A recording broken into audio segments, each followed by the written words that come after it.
long to get through that press line. I thought they were gonna like castrate me or something. I said, "Get over here!"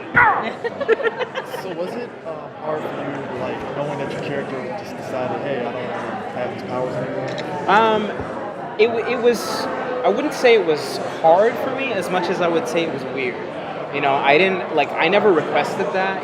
Sometimes we get a little bit of like leeway in terms of what we want to see from our characters when we work on the show, but that particular decision was not something that I sort of instituted. So it surprised me a little bit when I started reading about his desire to get rid of these powers, but at the same time, I welcome the challenge because I saw it as exactly that, a challenge. I like new things. I like unexpected directions as long as they're, plausible and justified in some way. And I definitely felt like that gave me a little bit of meat to work with because it was so unexpected. And I like defying audience expectations, and I think part of what we do is, keep audiences on the edge of their seats. And I definitely thought that making such a decision was controversial, and I like that.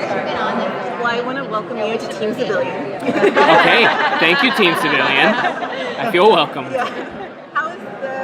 What is life like for Cisco now that he doesn't have to worry about doing the vibe thing? Oh man, life is just peachy.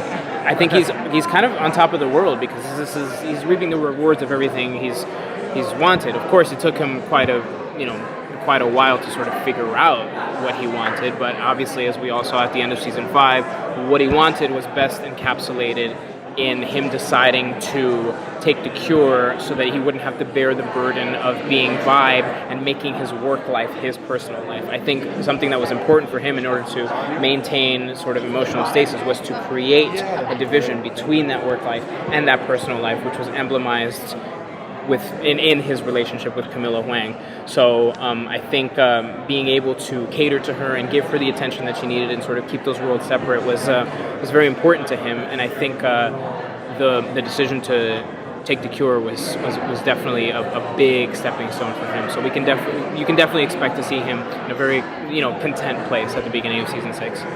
Yeah. What else is coming up for him in season 6? Well, I got some shitty talking points, so so I'm gonna have to make up my own talking points right here. It's hard to say. There's basically Barry learned something that's critical, and that this is such a non-answer. I hate it, but we all learning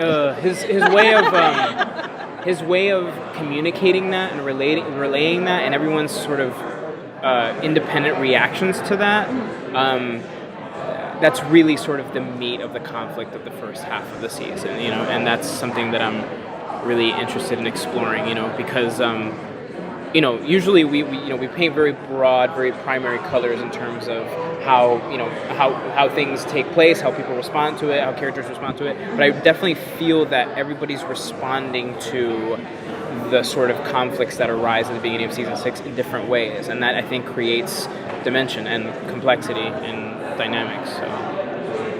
The team that you should rely on Cisco's powers. Do you feel like his part inside of the team, his dynamic with the team changes a little bit now that they're gone? I don't really think so. I think part of what's great about Team Flash and what they have going on is that they're a family, right? And they're a core unit. And even though you may not always understand why your Uncle Bob did X, Y, or Z, you can love him enough to sort of support him through that decision and respect him, And I think that's definitely the kind of energy that's being explored between these characters, is even though they might not completely understand why Cisco made this decision, they recognize that it's something he felt he needed to do, and something that was important to him.